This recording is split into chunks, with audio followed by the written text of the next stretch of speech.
السلام علیکم ورحمۃ اللہ وبرکاتہ۔ بسم اللہ الرحمن الرحیم۔ واقعہ معراج۔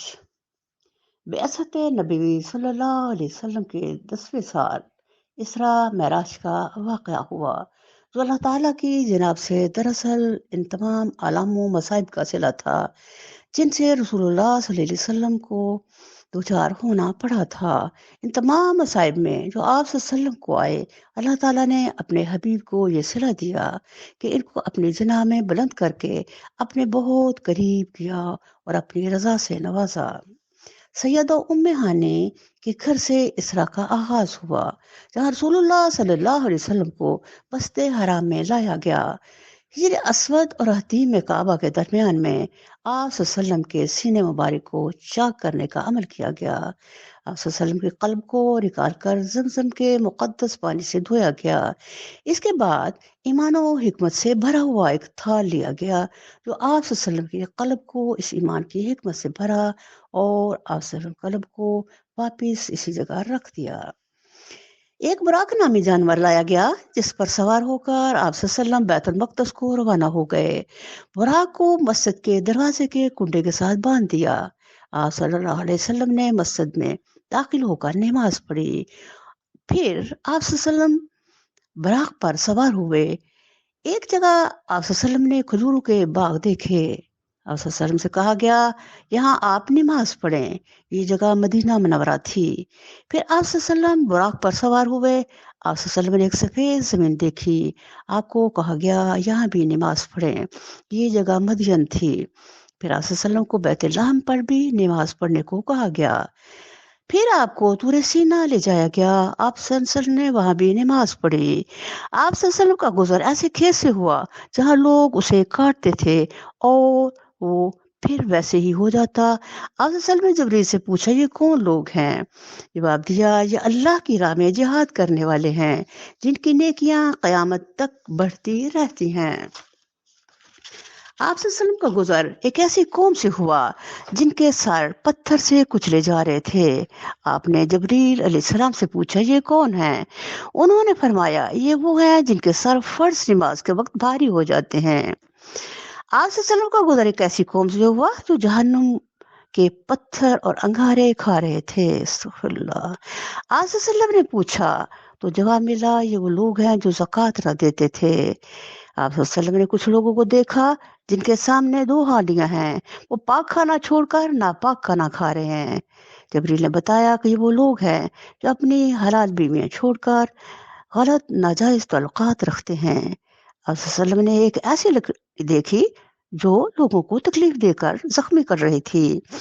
جبریل علیہ السلام نے فرمایا، یہ آپ صلی اللہ علیہ وسلم کی اس امتی کی مثال ہے جو راستوں میں بیٹھتے ہیں اور لوگوں کو تکلیف دیتے ہیں۔ آپ صلی اللہ علیہ وسلم نے ایک شخص کو دیکھا جو ڈھیر جمع کر کے رکھتا ہے اور وہ اسے اور بڑھا رہا ہے۔ جبریل علیہ السلام نے فرمایا، یہ آپ صلی اللہ علیہ وسلم کا امت کا وہ آدمی ہے جس کے ذمہ لوگوں کے حقوق ادا کرنے کے بجائے اسے مسلسل بڑھاتا جا رہا ہے۔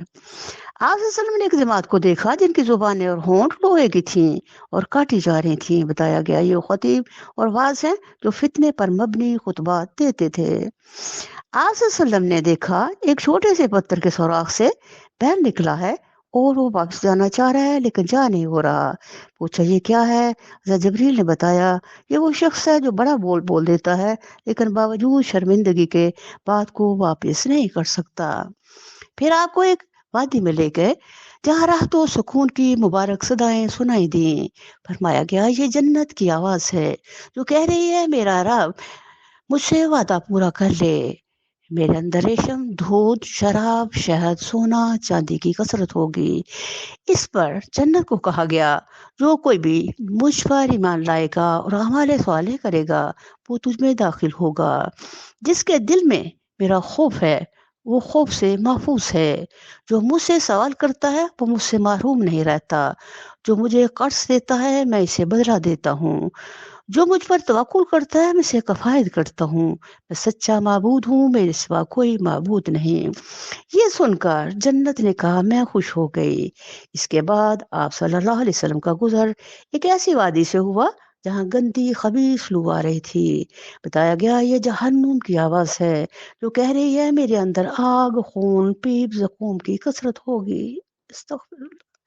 خدایا مجھے وہ دے جس کا مجھ سے وعدہ ہے۔ اللہ تعالیٰ نے فرمایا ہر قاتل خبیث منکر بے ایمان مرد و عورت تیرے لیے ہے۔ یہ سن کر وہ خوش ہو گئی۔ اس کے بعد آسمان و زمین کے درمیان میں آپ صلی اللہ علیہ وسلم کے لیے ایک سیڑھی لگا دی گئی۔ چنانچہ آپ صلی اللہ علیہ وسلم نے اپنے پیغام رساں بھائی جبریل امین کے ساتھ اوپر چڑھنا شروع کر دیا۔ آسمانی دنیا پر پہنچ کر جبریل امین نے دروازے کھولنے کو کہا تو پوچھا گیا آپ کے ساتھ کون ہے؟ بتایا گیا محمد صلی اللہ علیہ وسلم، جن کو اجازت دی جا چکی ہے۔ چنانچہ دروازے کھول دیے گئے۔ ایسے ہی ایک کے بعد دوسرے حتیٰ کے ساتھ وہ آسمان تک پہنچ گئے۔ ہر آسمان پر ان کے مقرب فرشتوں اور نبیوں نے ملاقات کی۔ چنانچہ پہلے آسمان پر حضرت آدم، دوسرے پر حضرت یحییٰ، عیسیٰ، تیسرے پر یوسف اور چوتھے پر حضرت ادریس سے ملاقات ہوئی۔ پانچویں پر حضرت ہارون، چھٹے پر حضرت موسیٰ اور ساتویں پر حضرت ابراہیم سے ملاقات ہوئی۔ ہر آسمان پر آپ صلی اللہ علیہ وسلم کو خوش آمدید کہا گیا، جس سے آپ صلی اللہ علیہ وسلم کی آنکھوں کو ٹھنڈک، دل کو سرور اور سینے کو چین حاصل ہوتا۔ بلا شبہ آپ صلی اللہ علیہ وسلم اس کے اہل تھے۔ اس کے بعد آپ صلی اللہ علیہ وسلم کو سدرۃ المنتہا تک پہنچایا گیا۔ ہاتھی کے کان جتنے اس کے پتے تھے، ہجر کے مٹکوں جتنے اس کے بیر ہیں، اسے بڑے بڑے امور اور قسم قسم کے رنگوں نے ڈھانپ رکھا ہے۔ فرشتے کثرت کے ساتھ قوموں کی مانند اس پر بیٹھے ہیں اور اس کے جھولے سونے کے ہیں۔ اس کو اللہ تعالیٰ کے نور نے ڈھانپ رکھا ہے۔ اس مقام پر رسول اللہ صلی اللہ علیہ وسلم نے جبریل امین کو دیکھا تھا کہ ان کے ساتھ 100 پر ہیں اور 2 پروں کے درمیان میں زمین و آسمان جتنا فاصلہ ہے۔ یہاں کھڑے ہو کر آپ صلی اللہ علیہ وسلم نے اس مقام کو دیکھا جس کے لیے آپ صلی اللہ علیہ وسلم کی نگاہ مبارک کو محدود کر دیا گیا، کیونکہ آپ صلی اللہ علیہ وسلم نے اسے تجاوز نہیں کیا۔ آپ صلی اللہ علیہ وسلم کی جانب سے یہ ادب کی انتہا ہے۔ اس کے بعد آپ صلی اللہ علیہ وسلم کو بیت معمور پر لے جایا گیا، جس میں روزانہ 70,000 فرشتے داخل ہوتے ہیں۔ اس کے بعد آپ صلی اللہ علیہ وسلم کے پاس ایک برتن شراب کا، ایک برتن دودھ کا اور ایک شہد کا پیش کیا گیا۔ آپ صلی اللہ علیہ وسلم نے دودھ کا برتن اٹھایا۔ آپ صلی اللہ علیہ وسلم سے کہا گیا یہی وہ فطرت ہے جس پر آپ صلی اللہ علیہ وسلم اور آپ صلی اللہ علیہ وسلم کی امت ہیں۔ اس کے بعد آپ صلی اللہ علیہ وسلم کو بلند کر کے مزید قریب کیا گیا، حتیٰ کہ آپ صلی اللہ علیہ وسلم عرش کے اتنا قریب کہ آپ نے قلموں کی آواز کو سنا۔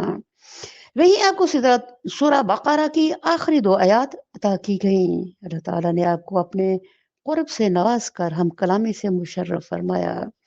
اس کے بعد جبریل امین کی معیت میں رسول اللہ صلی اللہ علیہ وسلم بیت المقدس میں اترے تو دوسرے انبیاء کرام کا بھی نزول ہوا۔ چنانچہ انہوں نے رسول اللہ صلی اللہ علیہ وسلم کی اقتداء میں صفیں بنائیں اور آپ نے انہیں صبح کی نماز پڑھائی، اور جس براق کو مسجد کے حلقے کے ساتھ باندھ کر گئے تھے اس پر سوار ہو کر اس رات کو صبح کو مکہ میں تشریف آور ہوئے۔ آپ صلی اللہ علیہ وسلم سے ہر قسم کا حزن و ملال اور غم و کرب چھٹ چکا تھا اور انتہائی درجے کا سکون و اطمینان آ گیا تھا، جو ملکوت اعلیٰ کی جانب آپ صلی اللہ علیہ وسلم کے سفر مبارک کا ہی نتیجہ تھا، کیونکہ جس کی آپ صلی اللہ علیہ وسلم کو خبر دی جاتی تھی آپ نے بجچ میں خود دیکھا تھا، اور آپ صلی اللہ علیہ وسلم سے براہ راست وہی کو عکس کیا تھا۔ گویا ایک خبر نے دوسری خبر کی تصدیق کر دی تھی، کیونکہ سنی ہوئی بات دیکھی ہوئی چیز کے برابر نہیں ہوتی۔ ولایت بادشاہی علم اشیاء کی جہانگیری، ولایت بادشاہی علم اشیاء کی جہانگیری، یہ سب کیا ہے؟ فقط ایک نقطۂ ماں کی تفسیریں۔ السلام علیکم ورحمۃ اللہ وبرکاتہ۔